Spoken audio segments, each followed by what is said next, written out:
Les élections sénatoriales ont lieu tous les 3 ans pour renouveler une moitié du Sénat.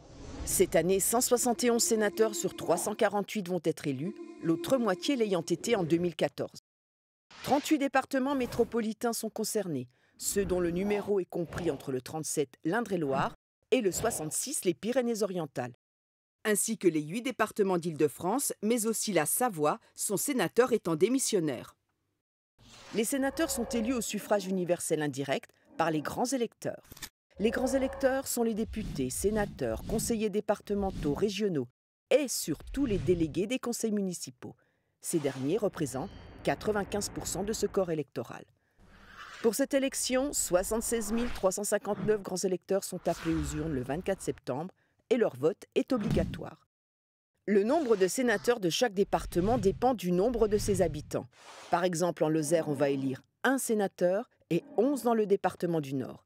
Et le mode de scrutin varie en fonction du nombre de sénateurs à élire. Si un département est représenté par 1 ou 2 sénateurs, ils sont élus au scrutin majoritaire à 2 tours.